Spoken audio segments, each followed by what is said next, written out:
Bom dia, chuchus da minha vida. Posso dizer que eu tô assim um pouquinho com saudade de vocês. Assim um pouco, bem pequena. Amadinhos da Pro, a gente vai começar agora uma série de videoaulas, tá? Pra gente estar relembrando algumas coisas, pra gente estar afirmando alguns conteúdos, seguindo aquela linha do que eu tenho enviado para vocês via o sistema da escola, tá? Hoje a ideia é a gente tratar desse assunto novo que vocês receberam material essa semana, que é sobre a estrutura da Terra, sobre as camadas da Terra, para, seguindo aquela linha do que nós vimos já naquela atividade, para a gente poder firmar aquele conteúdo. É algo que eu acredito que vocês já conhecem, vocês já estudaram em alguma fase da vida de vocês. Lógico que talvez não com tanta profundidade, né? Com os conceitos todos que a gente vai ver, com os detalhes todos que a gente vai ver. E uma coisa legal desse assunto, vocês também vão estar trabalhando com ele na disciplina de geografia. Então, as informações que vocês adquirirem na disciplina de ciências, vocês também vão poder utilizar na disciplina de geografia, tá? E vice-versa. Então, vão ser duas disciplinas que vão estar se comunicando, vão estar conversando bastante entre os assuntos, tá? Então, para pedir uma coisa no dever de ciências, mas não tem no livro de ciências, eu posso correr lá na parte de geografia e encontrar, ou vice-versa também, certo? Eu espero que vocês gostem. Tô doida pra gente voltar logo, pra gente poder conversar, se ver pessoalmente. Abraços, né, Paulinha, mais Ana Júlia? Pra gente, enfim, se abraçar de novo. Mas curtam esse tempo, não curtam no sentido de que descansem, mas também não deixem de estudar, tá? Porque a gente precisa continuar o nosso ritmo para a gente não se embolar quando a gente voltar para a escola. Detalhes importantes para os nossos estudos. A gente está vivendo um período que a gente não está tendo contato direto com o professor, né? Para estar dando dicas presenciais e tal. Tenho pedido nas minhas atividades sempre muita leitura, grifos, recortes, resumos e tal. O que é que eu vou sugerir para vocês? Algumas coisinhas que podem estar ajudando a gente nesse período para ajudar na organização. Primeira coisa, post-its, tá?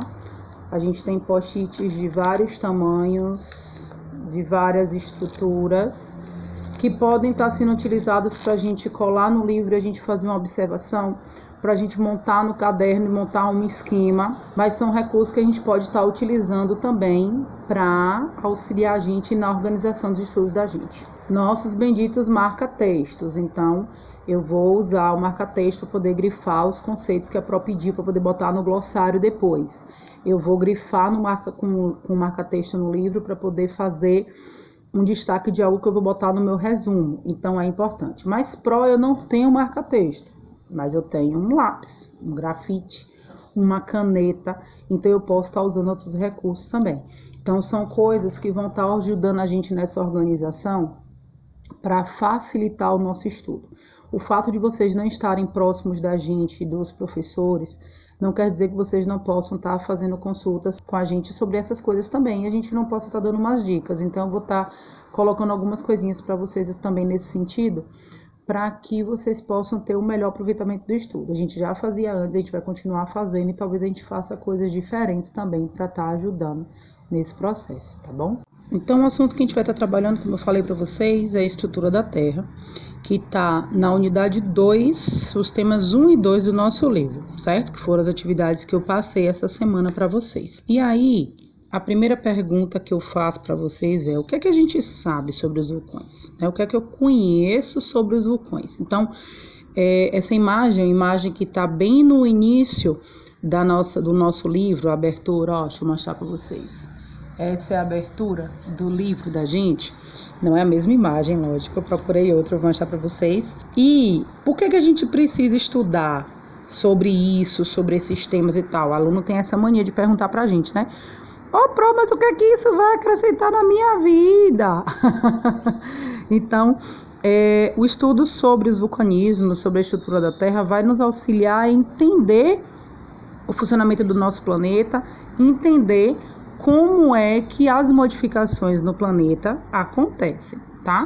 Então, vou fazer algumas perguntas para vocês baseadas nessa imagem, né? Nessa questão dos vulcões que vai pensando aí o que a gente sabe sobre o vulcão, que eu vou dar algumas dicas aqui depois. Então, eu pedi que vocês assistissem um vídeo contando a história de Júlio Verne, né? Do livro Viagem ao Centro da Terra. E aí a primeira pergunta é, se a gente fosse fazer uma viagem até o centro da Terra, isso seria possível? Já pensando lá no que acontece no filme, né, na animaçãozinha. Então, eu conseguiria chegar até o centro da Terra? Por que eu não conseguiria? Vai anotando essas perguntas para a gente responder depois. Quando o planeta foi formado, será que quando ele surgiu, a estrutura que a gente conhece hoje é igual a de quando ele surgiu há 4,6 bilhões de anos atrás? Pergunta número 2. E a pergunta número 3, como é que eu descreveria o formato da Terra? Então, eu tenho uma estrutura como? A Terra é redonda, a Terra é quadrada, a Terra é plana, a Terra é de quina, a Terra é um triângulo.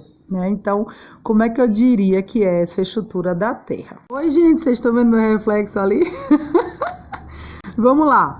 O que é que nós sabemos dos vulcões? Os vulcões são grandes porque eles estão ligados a cadeias montanhosas. Então, quando as placas tectônicas elas se chocam e soerguem, elas vão formar essas estruturas que a gente conhece como vulcão.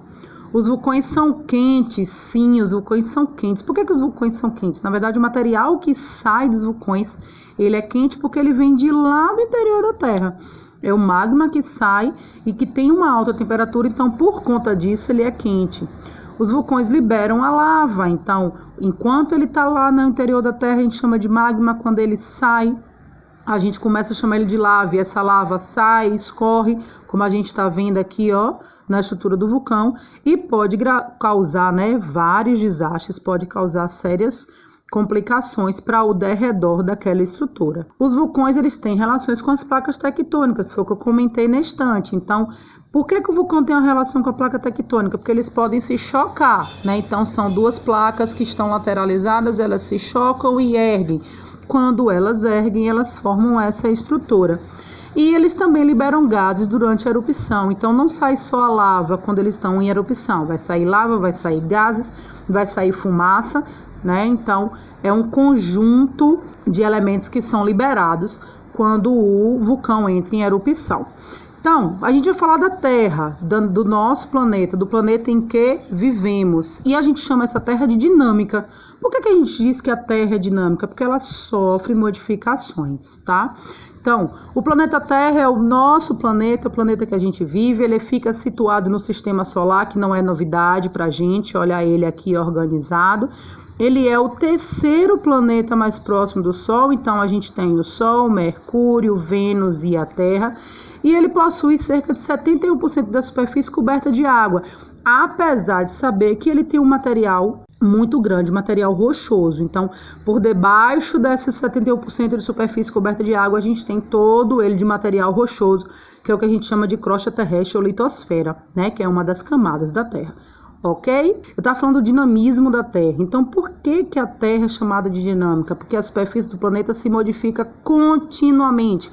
Ou seja, o tempo inteiro essa superfície está sendo modificada por ações diversas, desde a sua formação, desde os 4,6 bilhões de anos atrás, até agora, o momento que a gente está vivendo. Então, quais são os fatores que podem auxiliar nessa modificação? Os terremotos, os tsunamis, os vulcões, a erupção, o vento, a água, tudo isso é recurso, é fator que vai influenciar em como a Terra se modifica. Então, a gente tem um exemplinho aqui, ó, um cânion lá dos Estados Unidos, tá? E aqui pelo meio, não sei se dá para vocês verem direitinho, tem um rio passando.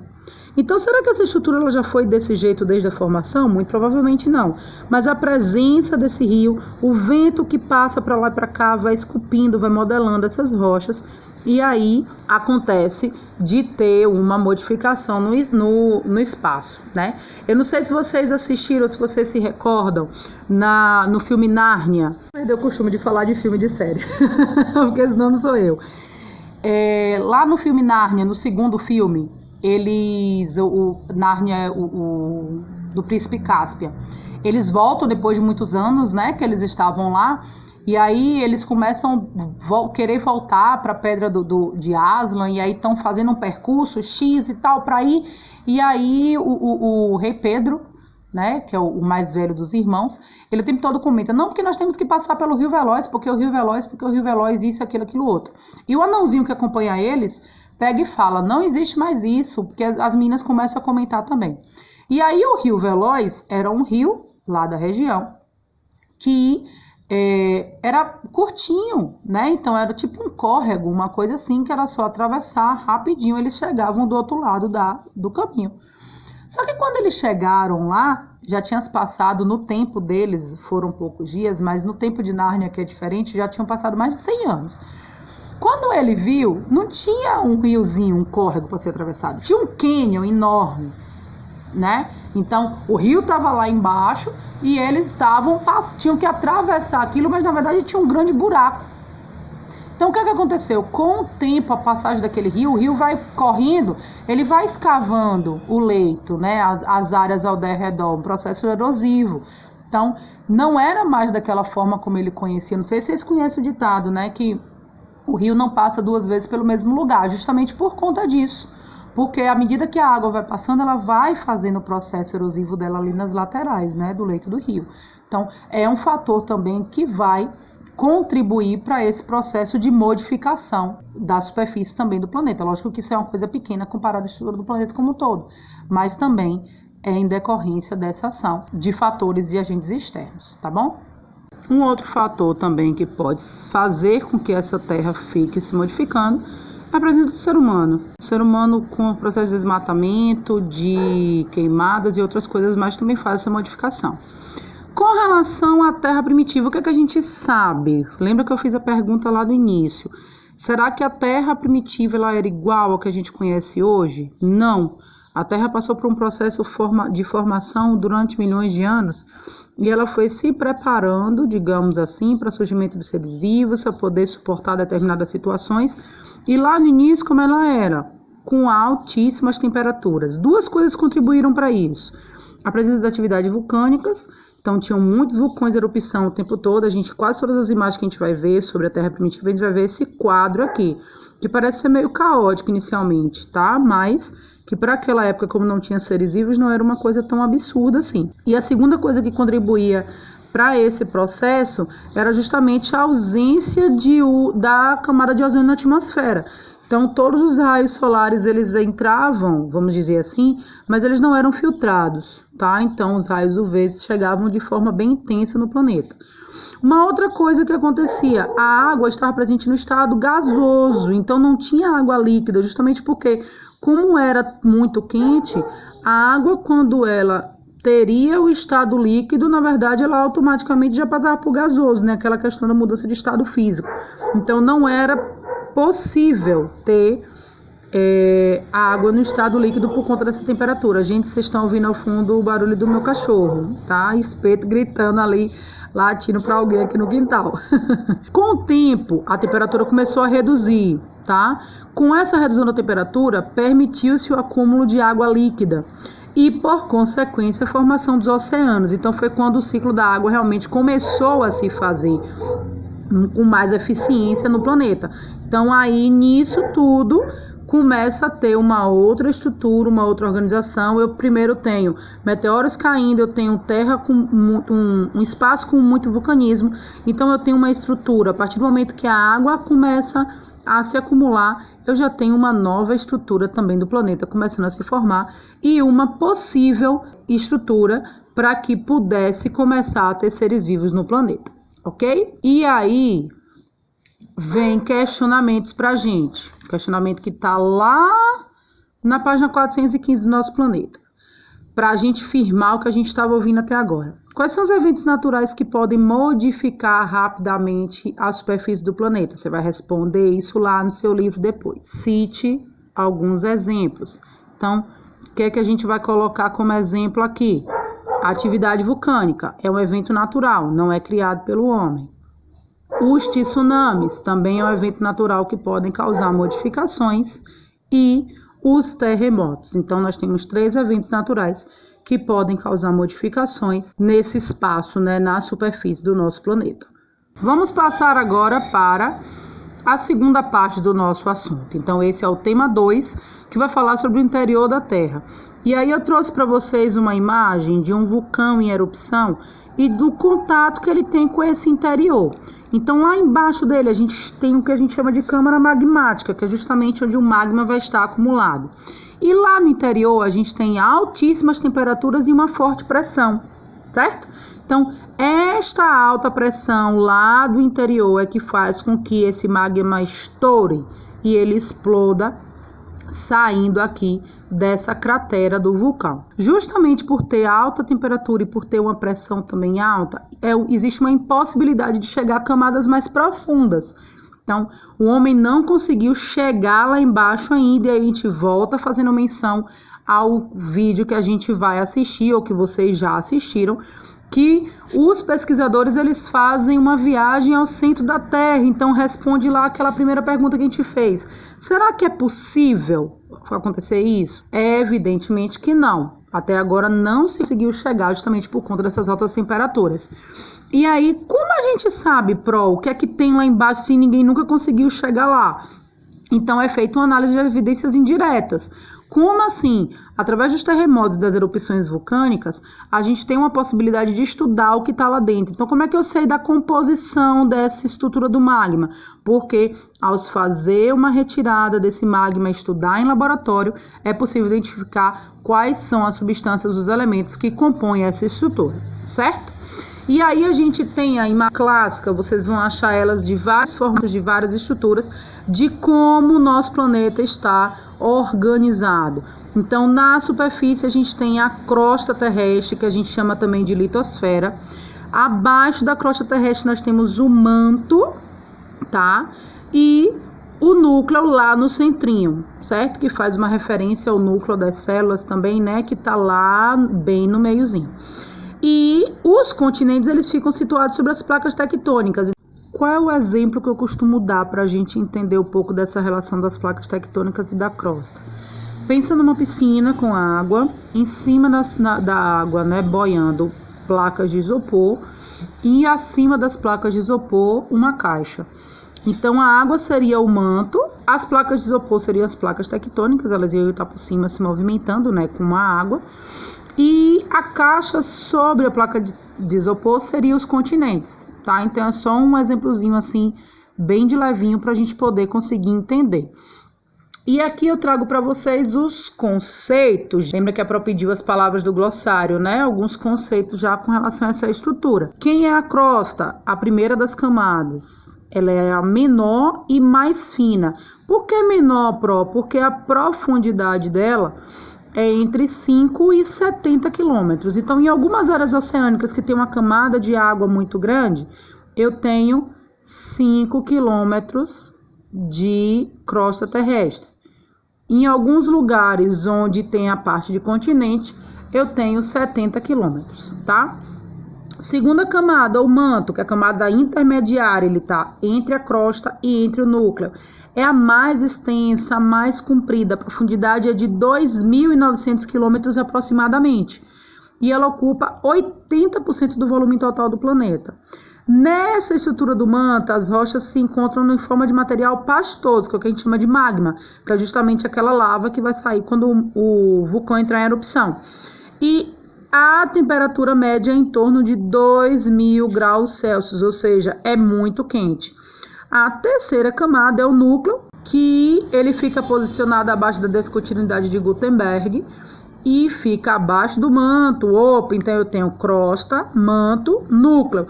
É a mais quente das camadas da Terra e ele é dividido em núcleo exterior e núcleo interior. Então, ou seja, uma partezinha mais de fora e uma partezinha mais de dentro. A profundidade vai dos 2.900 quilômetros lá do manto até 6.370 quilômetros de profundidade, ou seja, é muito grande o negócio. E aí vem mais questionamentos, que está lá na página 417 do nosso livro. Quais são as características de cada camada no interior da Terra? A gente vai responder isso também, ou no nosso livro ou no nosso caderno. Então, vamos lá. O que é que eu tenho que pegar de informação principal de cada um? A crosta, camada mais externa, é formada por rochas sólidas e a profundidade varia de 5 a 70 quilômetros. O manto localiza-se abaixo da crosta, possui temperatura bastante elevada e ele é dividido em duas partes, manto superior e manto inferior. E o núcleo é a camada mais interna, é formado principalmente por níquel e ferro, são 2 elementos da natureza. A temperatura mede cerca de 6.000 graus, que é equiparada à temperatura do Sol, tá? E ela é dividida em núcleo interno e núcleo externo. Então, essas informações são aquelas informações cruciais que nós precisamos saber com relação às 3 camadas, tá bom? E para encerrar, eu trouxe um questionamento, não é como o ser humano sabe tanto sobre o interior da Terra. Então, a nível de curiosidade para a gente, o mais profundo que já se escavou foram 12 quilômetros de profundidade, tá? Então, não se chegou ao manto ainda. Esse local foi batizado como Poço Superprofundo de Kola, na Rússia, tá? Mas existem já trabalhos que pretendem fazer uma perfuração para alcançar o manto terrestre. Algumas informações também sobre a estrutura se dá através de propagações sísmicas, né? Das camadas inferiores, que são medidas pelo sismógrafo, que é o mesmo que mede a intensidade dos terremotos. Sem falar no que eu já comentei com vocês anteriormente, do estudo dos vulcões e tudo mais. Para complementar essa leitura da gente sobre como o ser humano sabe, eu vou pedir para vocês fazerem a leitura da página 418, tá? Que fala de um grupo de pesquisa que quer chegar ao manto terrestre, certo? Então faz essa leitura lá para complementar essa informação que a gente tem aqui sobre esses estudos do interior da Terra. E por hoje é só! Então, figuras, eu espero que vocês tenham conseguido entender direitinho, tá? Se por um acaso ficou alguma dúvida, fazer igual as blogueiras, entre em contato com a Pro, com o e-mail que vai estar escrito aqui embaixo e no perfil lá do Instagram, pro.madar.ciências. Manda perguntando sobre o assunto, sobre as atividades, pode mandar um e-mail, se quiser tirar foto das tarefas e mandar para perguntar se está certo e tudo mais, também pode fazer isso, certo? A gente está longe, mas a gente está tentando ficar perto de vocês também. E vamos seguir o plantão, né? Todo dia de manhã, plantão tira dúvidas lá no Instagram, pelo e-mail. Entre em contato mesmo, tá? Não fica com vergonha de, tô com dúvida, não vou procurar não. Procura, o objetivo é justamente esse. Que a gente possa estar fazendo essa troca para poder, nesse período que a gente está afastado, a gente conseguir seguir o nosso ritmo de estudo e também ter um entendimento, tá? Então, um beijo para vocês, fiquem aí direitinho, não saiam de casa sem necessidade, tá? Se cuidem, lembra do álcool gel? Lembra também de lavar as mãos direitinho, vamos ter os cuidados, né, que a gente precisa, vamos continuar bem nessa quarentena, porque logo, logo a gente volta a se encontrar, tá certo? Tchau, tchau para vocês e bons estudos!